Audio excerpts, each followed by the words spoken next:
glorioso Espíritu Santo de Dios. Gloriosa presencia del Espíritu Santo de Dios. Gracias. Gracias por este tiempo. Gracias por la vida que haces fluir en nosotros. Gracias por este tiempo hermoso que pasamos en tu presencia. Gracias porque podemos reconocer a Jesús como nuestro Salvador. Gracias porque cada uno de nosotros, Señor, sentimos muchas veces que no merecemos. Es más, ahora lo estamos sintiendo. No merecemos todo lo que haces por nosotros. Muchas gracias, Jesús. Muchas gracias, Espíritu Santo, por este tiempo. Gracias porque estás con nosotros. Gracias porque fluís en este momento en nuestras vidas. En el nombre de Jesús. En el nombre de Jesús. En el nombre de Jesús. Gloria a Dios. Amén. Amén. Gloria a Dios. Qué bueno que es Dios. Qué bueno que es su presencia. Qué bueno que es Él en medio de su iglesia. ¿Y sabés quién es la iglesia? Levanta tu mano bien alto. Yo soy la iglesia, decilo. Yo soy la iglesia. ¿Sí? La iglesia no son las cuatro paredes. Esto es un simple edificio. Que si Dios quiere, mañana desaparece. Pero tomen asiento, tomen asiento. Pero la iglesia sos vos, soy yo. Gloria a Dios por esto. Bien. ¿Qué fecha estamos celebrando en este tiempo? El huevito de Pascua. No, huevito de Pascua no. El conejito. No, tampoco. Estamos celebrando, estamos recordando, ¿sí?, el sacrificio de Jesucristo. En definitiva, coincide justo con la Pascua judía, por eso se llama Pascua, ¿sí? Entonces, celebramos y recordamos, ¿sí?, en conmemoración de la muerte de Jesús, ¿sí? Pero yo quiero que busquen ese versículo que tienen ahí pegado, Mateo capítulo 28, verso 6. Quiero hablarles sobre un tema específico, algo que a mí me urge hablarlo, me urge comentárselos, y quiero que, cuando ustedes tomen esto que les voy a contar, esto que vamos a hablar, llévelo primero a su corazón y después cuéntelo a la gente. ¿Se anima? ¿Se anima a contar a la gente lo que vamos a hablar? Bueno, yo les invito a que lo hagan. San Mateo capítulo 25, verso 6, dice, no está aquí. ¿De qué estamos hablando? ¿Ven la tumba que está ahí? No hay ningún muerto adentro, Está vacía, ¿sí? Dice, no está aquí, pues ha resucitado, como dijo, como lo avisó, como ya lo profetizó. Venid, ved el lugar donde fue puesto el Señor. Y quería demostrar, San Mateo explica y quiere demostrar que ese lugar está vacío, ¿sí? Entonces, de lo que vamos a hablar en esta tarde, en esta noche ya, vamos a hablar de esa palabra, resucitado, ¿sí? Esa palabra que es resurrección, esa palabra que tanto choca a las personas que quieren y desean negar que Jesús ha resucitado. ¿Sabés qué nos trae a nosotros limpieza de pecado? El sacrificio de Jesús en la cruz. Él derramó hasta la última gota de sangre para que tu corazón sea limpio de pecado. Ahora, ¿por qué situación nosotros recibimos salvación? A través de esa palabrita, resurrección. Resurrección. A través de ese evento que sucedió en una tumba parecida a esta, o quizás más grande, más chica, de otra forma, como sea, de roca seguro era, porque no había otra forma de hacerlo. Dice que trabajaban, veían un lugar lindo, venían los artesanos, trabajaban con cincel y martillo y hacían la tumba. Quiero hablar sobre que hay muchas personas desde el tiempo que Jesús resucitó hasta hoy, y ojo, lo va a seguir habiendo, que intentan negar la resurrección. Por eso me veo con la responsabilidad de mostrar evidencia de que Jesús resucitó de verdad. Está bueno el tema, ¿no? Entonces vamos a ver 4 o 5 evidencias que la resurrección fue real.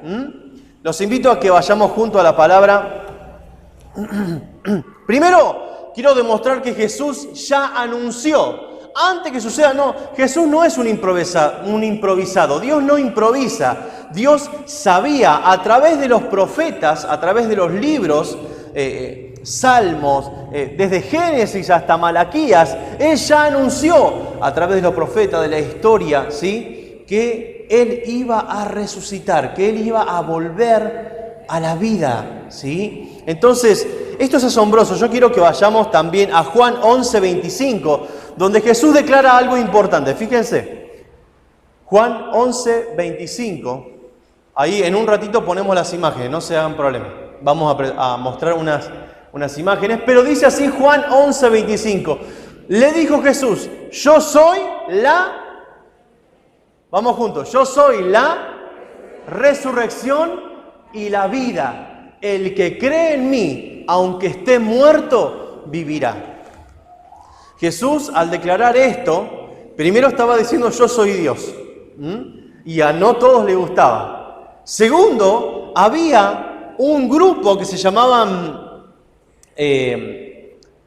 los saduceos, ¿sí?, en los judíos, dentro del pueblo judío, dentro del pueblo hebreo, que ellos aborrecían o no querían enseñar, es más, decían que no existía la resurrección. Entonces se estaba levantando contra un grupo, contra el otro, ¿sí? Estaba enseñando que Él era la resurrección y la vida, ¿sí? Todo aquel que se acerca a Cristo y cree en Él, la vida comienza a disfrutar. Amén. Entonces Jesús hace esta declaración y avisa que Él ya es la resurrección. No es que tiene en Él la resurrección o que fue dado por Dios. No. Él es la resurrección y la vida. Yo soy la resurrección y la vida. Resucitar significa levantarse, alzarse. Fíjense, levantarse. ¿Qué significa eso? Que alguien se cae y que se levanta por sí. Levantarse, no es alguien que lo levanta, levantarse por sí solo, ¿sí? Alzarse significa, fíjense el significado, ¿no? Resurgir, renacer, dar un nuevo ser o una nueva vida.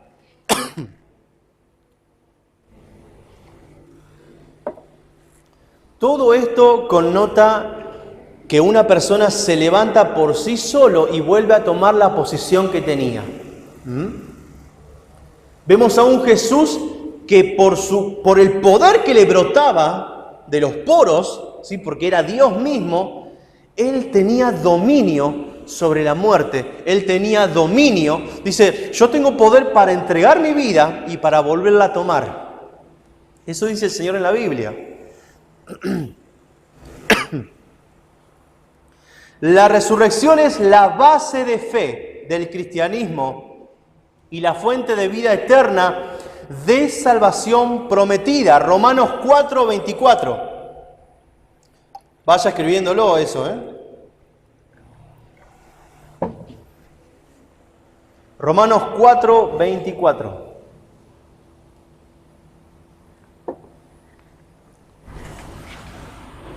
Y después vamos a pasar al 25. Dice así: sino también con respecto a nosotros, a quienes ha de ser contada, esto es, a los que creemos en el que levantó de los muertos a Jesús, Señor nuestro. Verso 25.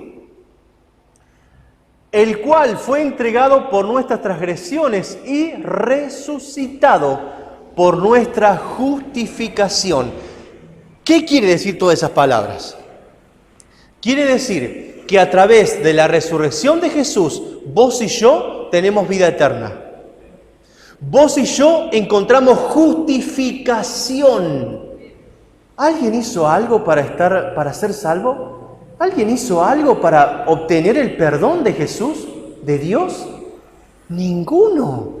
Ninguno somos merecedores de lo que Jesús hizo y hace todos los días por nosotros. Ninguno. Entonces, dice que Él a través de su sacrificio, a través de la cruz, de su muerte y de la resurrección, que es la palabra que estamos utilizando, palabra clave, vos y yo somos justos, justificados. Alguien nos ayudó, alguien ya pagó la cuenta. Por eso ingresamos automáticamente a ser hijos de Dios. Y no ya bastardos, no adoptados, no alguien sin papá y sin mamá, sino que tenemos un papá, tenemos el Espíritu Santo que nos guía, tenemos un Salvador. Amén. Gloria a Dios. Primera de Pedro 1, 3 y 4.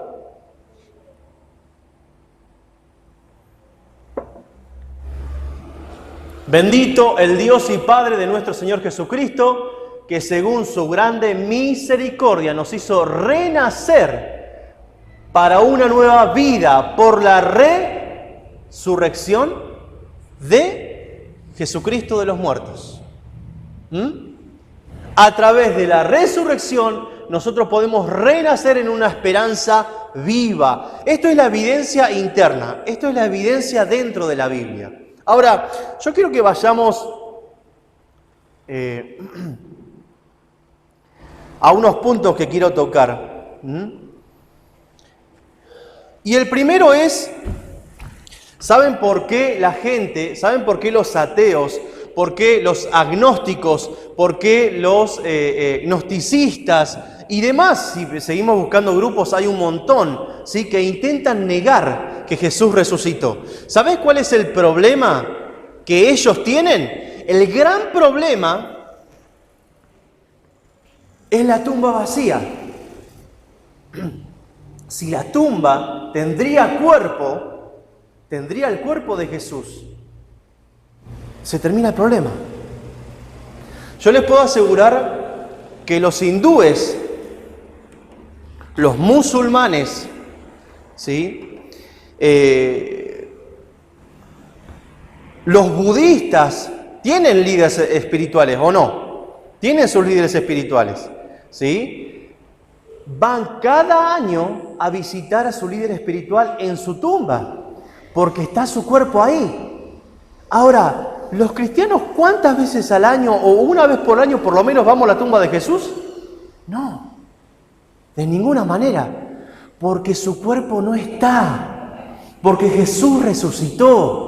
Por eso la tumba está vacía, por eso se genera un problema para aquellos que intentan negar la fe. El sepulcro vacío o la tumba vacía es la salvación para muchos de nosotros, pero es el problema de muchos otros. Y vamos a la primera evidencia. La primera fotito.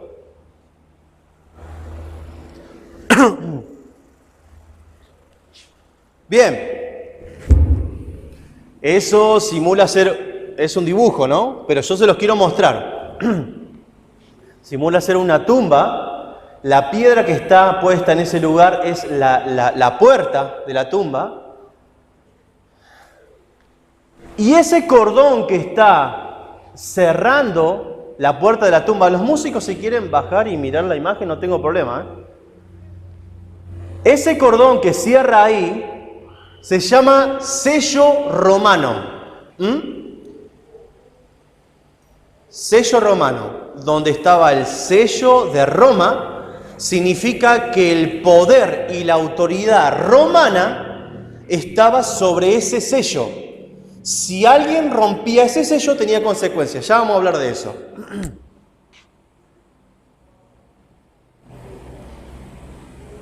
Cuando se enteraron, cuando se enteraron que Jesús iba a resucitar, dijeron, no va a resucitar.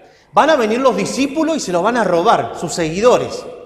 Se va a levantar Jesús y va a salir solo por ahí. Entonces pusieron guardia romana. Ese sello solamente podía ser puesto cuando había gente romana ahí parada. Entonces estaban los soldados ahí.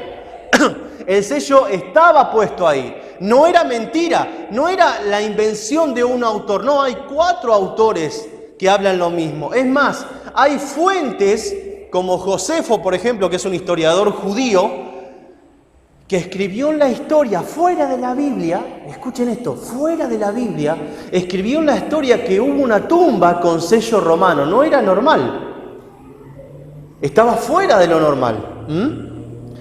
Entonces sellaron la tumba, nadie podía violar ese sello. Cuando alguien violaba ese sello, debía, no me quiero perder. El sello era una advertencia contra los vándalos o contra los ladrones, ¿sí? Estaba el sello ahí, nadie se podía acercar. ¿Por qué? Porque había un sello romano, había autoridad romana ahí. No podían. ¿Se acuerdan cuánto castigaron a Jesús? ¿Se acuerdan? ¿Vieron la película de la Pasión de Cristo? Bueno, la expresa muy bien, ¿no?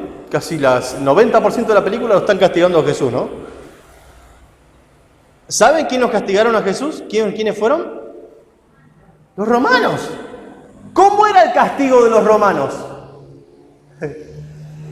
Efectivísimo, muy efectivo. Eran asesinos oficiales, oficialmente asesinos, sabían matar. Entonces, ¿quién? Ustedes respóndanme, ¿ustedes irían a romper un sello romano? No.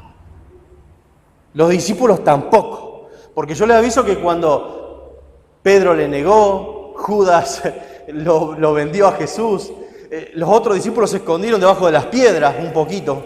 O sea, estaban todos escondidos con miedo por lo que Jesús estaba pasando. Entonces, el sello romano fue roto. Hay una evidencia bíblica en Juan.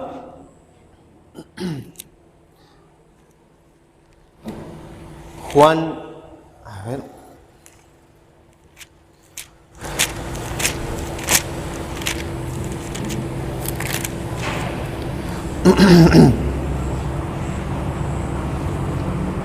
Juan 20:1 dice: el primer día de la semana, María Magdalena fue a la mañana, siendo aún oscuro, al sepulcro, ¿sí? Algo parecido a eso, y vio quitada la piedra del sepulcro. Vio quitada la piedra, vio que alguien cortó, ¿qué cosa? El sello. ¡Ay, papito! Yo no sé si María corrió por el miedo, pero la Biblia dice que corrió para avisarle a sus hermanos, ¿no? Corrió por la emoción, por lo que sea, pero corrió. Sálvese quien pueda. Alguien cortó el sello romano. Bien. Mateo 27:66. Mateo 27:66. Dice así: entonces ellos fueron, la guardia romana, fueron y aseguraron el sepulcro, sellando la piedra y poniendo la guardia. ¿Sí? Sellando la piedra y poniendo la guardia. No es que ponían pegamento a la piedra. No, le ponían el sello romano. Sellaron la piedra, no se podía mover. Sin embargo, la Biblia, ya lo vamos a leer, nos aclara de que un ángel tomó la piedra y la colocó, ¿sí? Esa evidencia la podemos ver y ya la vamos a ver. Cualquiera que intentara robar el cuerpo de Jesús quedaba expuesto a la ley y al castigo romano. Sentencia de muerte. Quizás le iba a tocar morir también en esa cruz. Pero no por vos y por mí, sino porque él o ella robó el cuerpo de Jesús. Eso le esperaba a esa persona. Bien, vamos a la segunda. La segunda foto. La tumba vacía, el problema, la situación. Nadie en la historia, nadie en la Biblia, nadie en los poetas, en el poema que se ve en la historia, aún en las tablillas que se fueron encontrando arqueológicamente, niega que la tumba estaba vacía. La tumba estaba vacía, ya sea que alguien se robó el cuerpo o que salió solo. La tumba estaba vacía. No hay nadie que niegue eso. Todos los historiadores judíos y romanos no pasan por alto esto. Todos hablan, ¿sí? Aún yo les hablé de un Josefo, ¿se acuerdan? Bien, Josefo era una persona que negaba, que no creía en Cristo, no creía en Jesús, ¿sí? Josefo podría haber escrito de cualquier otra cosa, mis hermanos. Como cualquier poeta y cualquier escritor, escribe de lo que por ahí surge de su corazón. Pero este hombre se dedicó, como muchos otros, a hablar de la resurrección de Jesús. ¿Sí? Entonces, nosotros tenemos que mostrar y ver esto, darnos cuenta de que Jesús resucitó. Los cristianos, como les decía hace un rato, no tenemos la necesidad de visitar una tumba. Cuando ustedes viajen, porque van a viajar a Israel dentro de poco, ¿o no? Vamos a viajar a Israel. Cuando viajan a Israel te ofrecen el pack turístico, vengan a visitar la tumba de Jesús, ¿sí? El Turín, el manto de Turín, vengan a visitarlo, vengan a ver. En realidad, hermano, eso es turístico, eso es negocio. No existe un lugar físico que todavía esté construido, que sea la tumba de Jesús, ¿sí? No hay un lugar, no es un lugar de culto, no se puede rendir gloria a Dios en ese lugar porque el cuerpo no está, ¿sí? No es un lugar de culto, es un lugar quizás de recuerdos turísticos, no se haga problema por eso. Pero es loco esto, nadie, la evidencia pura es que nadie de los historiadores, ¿sí? Dice, no, se equivocaron, la tumba de Jesús estaba ahí. No, ninguno niega que la tumba está vacía. Y la tumba está vacía, porque Jesús volvió a la vida, Jesús resucitó. Vamos a la tercera imagen, por favor. Bien, yo quiero hablar de algo, ¿conocen lo que es la gravedad? Que todo cuerpo que es tirado de arriba tiene que caer, ¿sí? Bueno, ¿ven esa trabita? Esa traba que tiene la puerta de la tumba, ¿sí? Esa traba era para que la rueda, para que esa piedra no caiga y se cierre la puerta antes de meter el muerto. O sea, por gravedad esa piedra estaba puesta un poco más arriba, ¿sí? De la puerta de la tumba. Entonces, no era una persona que la podía mover, tenían que ser varios y varios fortachones. No podía ni una mujer moverla, o dos o tres mujeres, que fueron las primeras que estuvieron, ¿sí? en el sepulcro. Esa piedra se sacaba la traba, cuando metían al muerto adentro, sacaban la traba, la piedra sola, por gravedad, caía y se cerraba la tumba. ¿Sí? La evidencia de esto es que la piedra fue removida. No hubo ni personas ni discípulos, porque ¿dónde estaban los discípulos? Escondidos, estaban guardaditos. No había ni gente paga porque no había plata, nadie pagó a nadie para que robe nada. ¿Sí?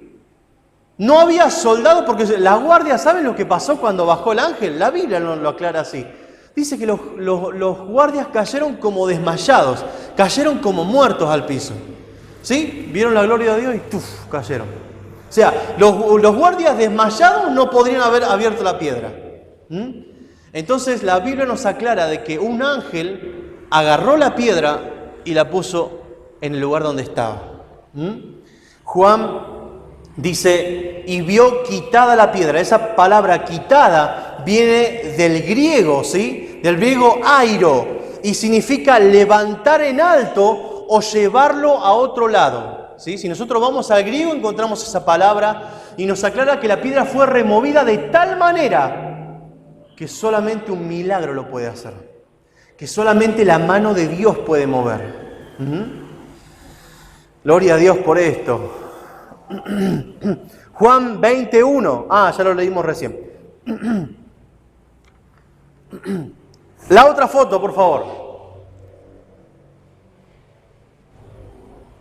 Bueno, esa es la misma que recién veíamos. Está un poco más alto la piedra que la puerta, entonces por gravedad se cierra. Pero milagrosamente fue abierta. Vamos a la otra foto. El sudario y los lienzos de Jesús en el sepulcro después de resucitado. La evidencia de esto, escúchenme bien, la evidencia de esto es que si un ladrón vino y robó el cuerpo de Jesús, vamos a suponer eso, ¿no? Robó el cuerpo de Jesús. Ahí muestra un poquito el lienzo tirado en el piso, ¿no?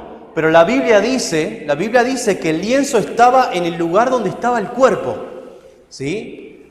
Por eso dicen por ahí que encontraron el lienzo de Turín, ¿sí? Sí, después googleenlo, fíjense de lo que estoy hablando. Dicen que tiene marcado el cuerpo de Jesús y lo han estudiado. ¡Es mentira! Es negocio. No se haga problema por eso.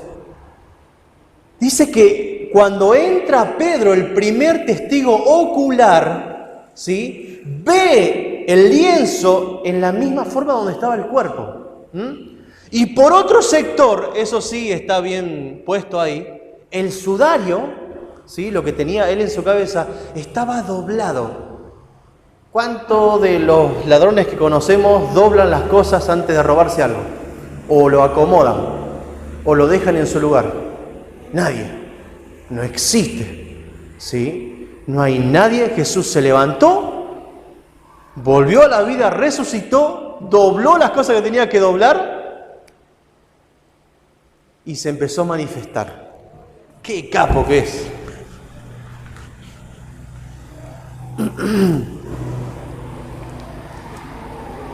Ya no había cuerpo presente.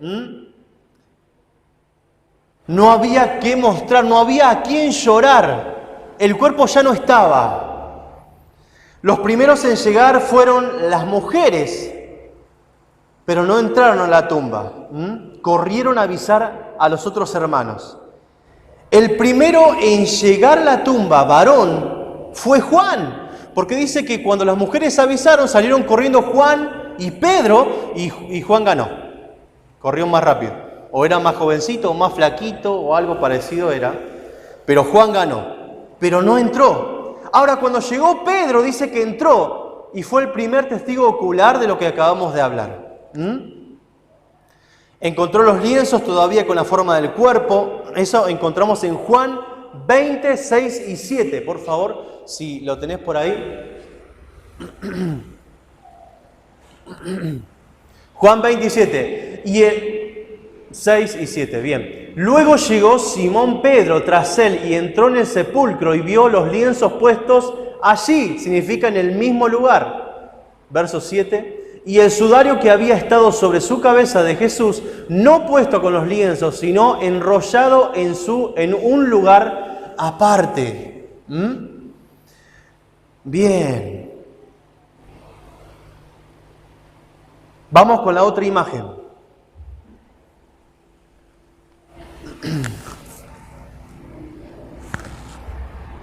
Jesús, en ese momento, ese resplandor hace la idea de que es un Jesús que está resucitado, que ha vuelto a la vida, que venció la muerte, que venció al sepulcro, que ha vuelto a ser el Rey de Reyes y Señor de Señores. Ya no más un muerto, ya no más alguien que había sido solamente crucificado en una cruz.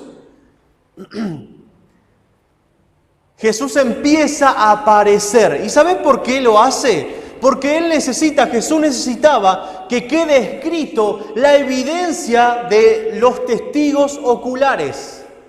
¿Cuántos saben que en un juicio vale mucho un testigo ocular? ¿Sí?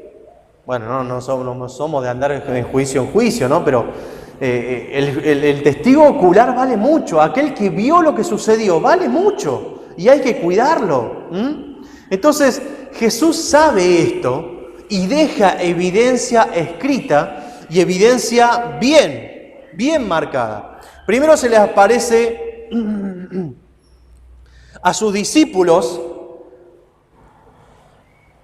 cuando Jesús ya había muerto. Entonces ellos esperaban, bueno, se murió el maestro, estaban tristes, estaban preocupados. Eso lo vamos a encontrar en Juan 21, 1 al 14.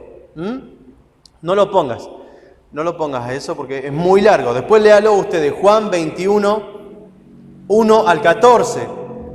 Dice que los discípulos estaban pescando y Jesús se aparece en la costa. ¿Sí? Resumo, Jesús le espera con el desayuno. Jesús le cocina unos pescaditos y los discípulos van a desayunar con él. Se le aparece, testigos oculares. Pablo registra, eso sí, en 1 Corintios, capítulo 15, verso 3. A ver.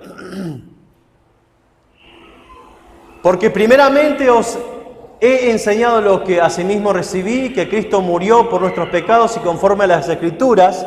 4. Verso 4. Fue sepultado y que resucitó al tercer día conforme a las Escrituras. Verso 5. Y que apareció a Cefas. Cefas es Pedro, ¿sí? Y después a los 12. Ya hay Pedro, ustedes cuenten, Pedro, los otros 11, ¿sí? Ya son 12 a quien Jesús se le aparece. Vamos con el 6. Después apareció a más de 500 hermanos a la vez. Jesús vuelve a aparecer. Ya 500 personas ven a Jesús resucitado.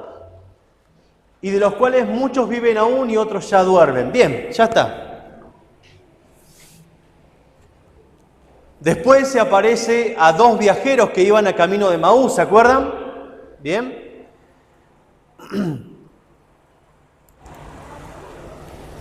Yo te voy a hacer una pregunta ahora. ¿Jesús ha resucitado? ¿Jesús tiene poder? ¿Sabes qué significa que Él haya resucitado? Significa que Él no pasa, que Jesús no se pone viejo, Jesús no se le acaba el poder, a Dios no se le acaba su gloria y su misericordia. La gracia todavía está siendo derramada por nosotros. El hecho de que esa tumba continúe vacía representa la salvación para vos y para mí. Toda la evidencia que estuvimos viendo sobran para entender y comprender que Él es nuestro Salvador y que a través de Él obtenemos la vida eterna. ¿Sí? Yo te invito a que te pongas de pie.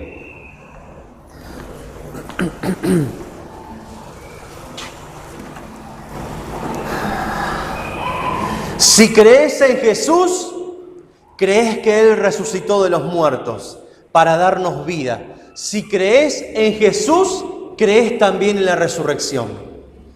También crees que sos salvo.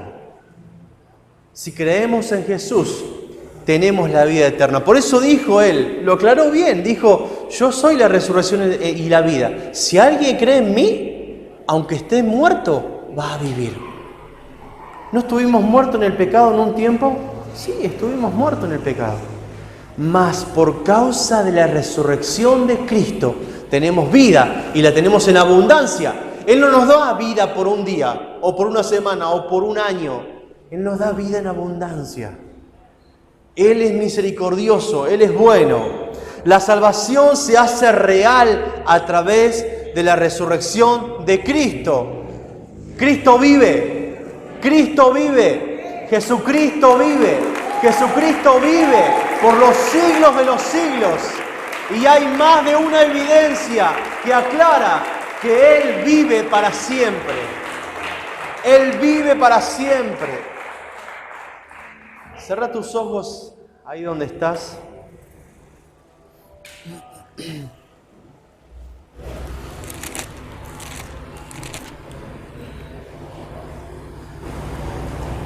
Jesús dijo: yo soy la resurrección y la vida. El que cree en mí, aunque esté muerto, vivirá.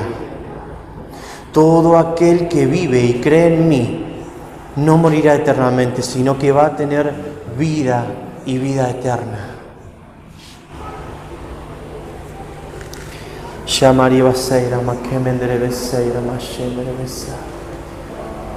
Eternamente agradecido, Señor. Eternamente agradecido por lo que hiciste por nosotros.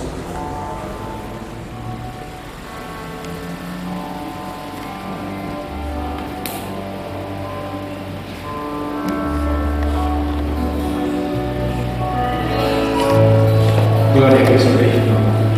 Denle gracias al Señor. Él vive. Él vive y Él está presente en esta noche, en este lugar. Él resucitó. Él ya no está en esa tumba. Él está en este lugar que aún quiere bendecir más su vida. Denle gracias al Señor. No pierda este hermoso momento que el Señor permite que nosotros podamos agradecerle por aquel sacrificio. Y gracias a aquel sacrificio hoy nosotros estamos en este lugar. Bendito sea tu nombre, Señor. Te damos gracias, Padre amado, por tu gran amor, por tu gran misericordia. Gracias, Señor, porque tú vives y estás en este lugar. Bendito sea tu nombre, mi Señor. Gracias, Señor. Sí, Señor, Él vive. ¿Se anima a cantarlo?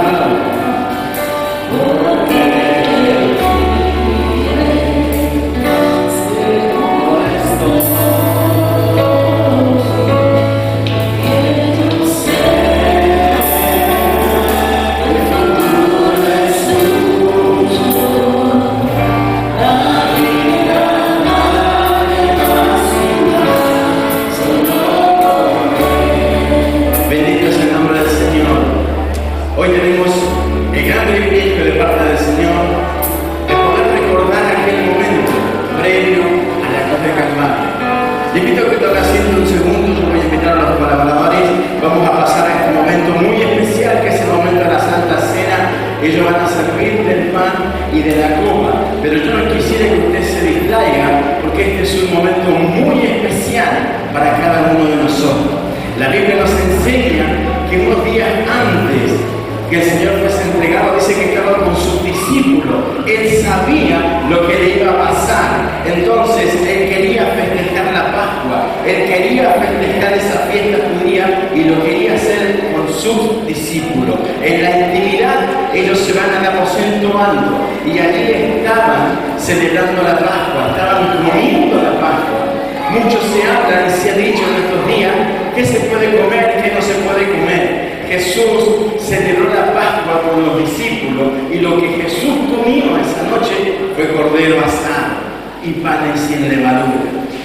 Jesús, estando en ese momento allí, Él alza el pan y alza la copa.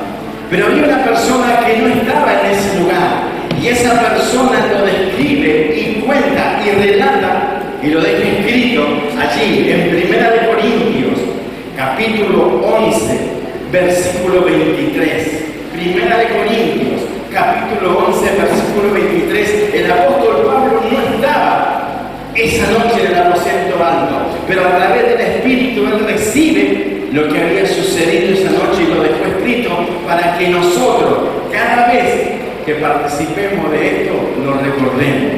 Dice así el apóstol Pablo: porque yo recibí del Señor lo que también os he enseñado, una enseñanza del apóstol. Dice que el Señor Jesús, la noche que fue entregado, tomó pan. Cada uno de ustedes tiene un pedacito de pan. Pero después sigue diciendo el apóstol Pablo, sigue diciendo, y habiendo dado gracia lo partió y dijo: tomad, comed, este es mi cuerpo que por vosotros es partido. haced esto en memoria de mí. Tomó pan, un pan que tenía ahí, y lo partió y se lo dio a los discípulos y le dijo, toma, comed, este es mi cuerpo que por vosotros es partido. Él sabía lo que le iba a pasar. Yo invito a que cierre sus ojos allí como está. Le vamos a dar gracias por este pan. Es pan, pero simboliza el cuerpo de Cristo.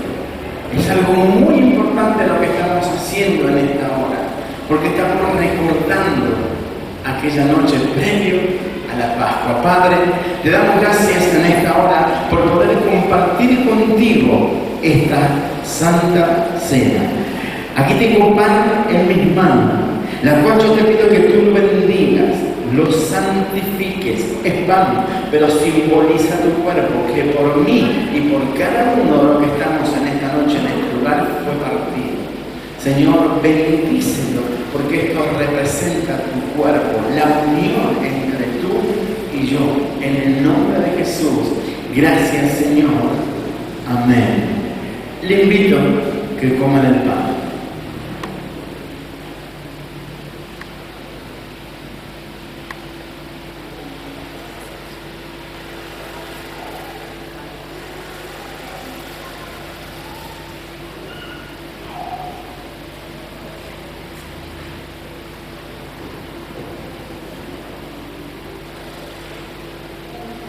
Después sigue relatando el apóstol Pablo en el versículo 25. Sigue diciendo el apóstol, 1 Corintios capítulo 11, versículo 25. El apóstol dice, y asimismo tomó también la copa después de haber cenado, diciendo, esta copa es el nuevo pacto en mi sangre. Haced esto todas las veces que la bebiereis en memoria de mí. Cada uno de nosotros tiene una copa en su mano. Simboliza la sangre de Cristo. Que esta copa, que vamos a dar gracias por ello, hoy esté limpiándonos de todo. Si hubiese enfermedad que se esté sanando a través de este pacto, ¿usted lo cree? Yo le invito a que se ponga de pie ahora. Y vamos a dar gracias por esta copa que representa la sangre de Cristo. Padre, la copa en mi mano y la copa en la mano de cada uno de tus hijos en esta noche reunidos en este lugar. Yo te pido que tú bendigas esta copa, que la santifiques, que al beber nosotros de ella estemos bebiendo tu misma sangre, y que esa sangre que hoy representa esta copa nos esté limpiando. Si hubiese enfermedad, nos esté limpiando, nos esté lavando, que podamos encontrar a través de esta copa la santificación que arde en ti. En el nombre precioso de Jesús, bendice esta copa, la cual vamos a beber ahora en el nombre del Padre, del Hijo y del Espíritu Santo. Beba de la copa.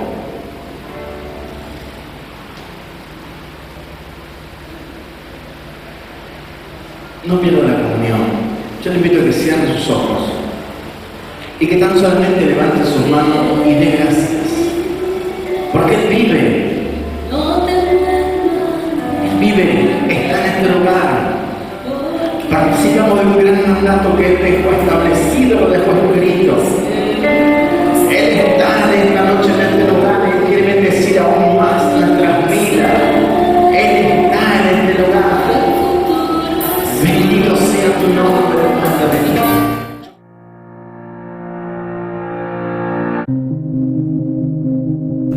Si compartiste con nosotros este video y todavía no has entregado tu vida a Dios y aceptado a Jesús como tu Salvador, te invitamos a repetir con nosotros esta oración. Dios mío, reconozco que soy un pecador y me arrepiento de todos mis pecados. Creo en mi corazón que Jesucristo es el Señor y que Él es tu Hijo amado. Reconozco que Cristo murió por mis pecados y que resucitó de entre los muertos. Yo abro las puertas de mi corazón y te recibo como mi Señor y mi Salvador. Amén.